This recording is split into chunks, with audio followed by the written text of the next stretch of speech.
Assalamualaikum dan salam sejahtera. Kami akan membentangkan berkaitan pemindahan, penempatan semula dan juga perubahan pemilikan, yang mana pembentangan ini berdasarkan artikel retachment dan dikaitkan dengan kajian kes di SFI dengan memberikan respon iaitu pendapat, kritikan dan juga saranan. Artikel ini iaitu Retachment in Malaysia Employees' Right. Berikut merupakan ahli kumpulan kami, iaitu saya sendiri, Selenda Putih Burhan, Meliza binti Lowa, Rahimah binti Rosli dan juga Nurani Syafiqah. Seterusnya kita akan masuk pada pendahuluan, iaitu artikel retachment ini dia membincangkan hak majikan untuk menamatkan hubungan pekerja atau mengurangkan tenaga kerja sebagai sebahagian daripada pengurusan sumber manusia.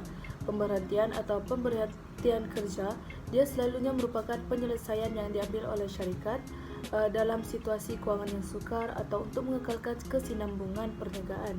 Walau bagaimanapun, proses ini mestilah mematuhi undang-undang buruh yang terpakai untuk memastikan hak pekerja dilindungi. Ringkasan artikel menekankan 4 perkara iaitu hak majikan, prosedur undang-undang, perlindungan pekerja dan pertikaian industri. Hak majikan. Majikan mempunyai hak untuk melakukan pemberhentian jika terbukti syarikat mengalami masalah kewangan, kemerosotan perniagaan atau penstrukturan semula organisasi. Seterusnya terdapat prosedur undang-undang di Malaysia yang mesti dipatuhi oleh majikan untuk memastikan pemberhentian dijalankan secara adil. Ini termasuk notis awal, pampasan yang munasabah dan perundingan dengan kesatuan. Selain itu, Undang-Undang Buruh Malaysia seperti Akta Pekerjaan 1955 menetapkan perlindungan untuk pekerja termasuk gaji pemberhentian dan pemberitahuan pemberhentian yang sewajarnya. Akhir sekali, pertikaian industri. Pekerja yang merasa terkilan dengan keputusan pemberhentian boleh membawa kes mereka ke mahkamah perusahaan. Kes yang akan kami kaji adalah proses pemberhentian kerja di SFI pada tahun 2017. Sabah Forest Industries SFI pada tahun 2017 mengumumkan layoff sementara untuk karyawannya. Keputusan ini diambil sebagai respon terhadap tantangan kewangan yang dihadapi perusahaan. Pendapat kepada kes ini, proses pemberhentian sementara yang dijalankan oleh SFI boleh dilihat sebagai langkah perlu untuk mengekalkan kesinambungan perniagaan di tengah-tengah kesulitan kewangan.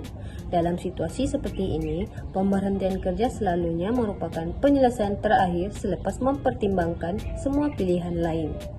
Seterusnya ialah kritikan.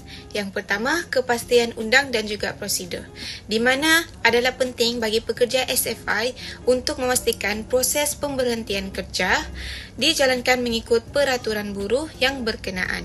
Yang kedua ialah komunikasi serta perundingannya, yang mana proses pemberhentian yang dilakukan tanpa komunikasi dan perundingan yang mencukupi dengan pekerja atau kesatuan sekerja boleh menimbulkan rasa tidak percaya dan juga tidak puas hati.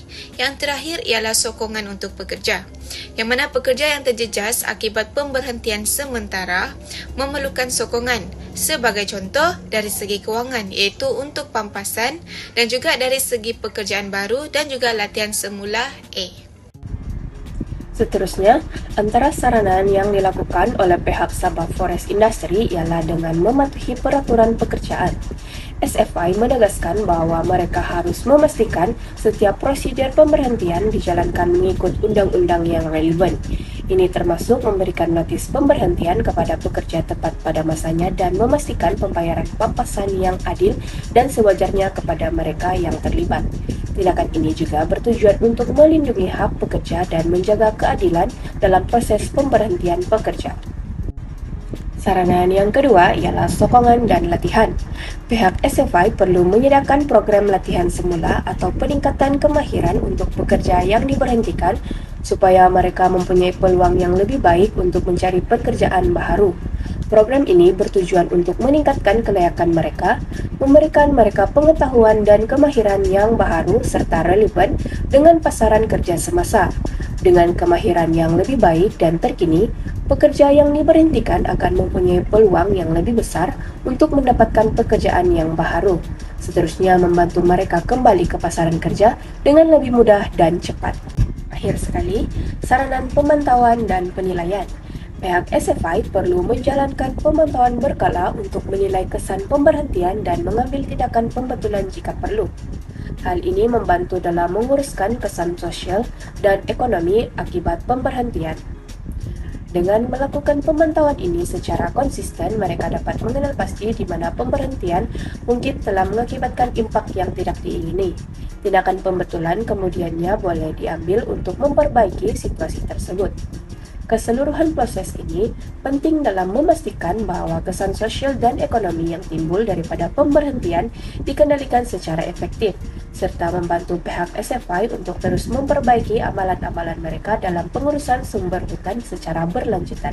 Kesimpulannya, walaupun pemberhentian mungkin merupakan langkah yang perlu diambil oleh syarikat dalam situasi tertentu, adalah penting untuk melaksanakannya secara adil dan telus dan mengikut undang-undang yang terpakai bagi meminimumkan kesan negatif kepada pekerja dan mengekalkan hubungan industri yang lebih harmoni.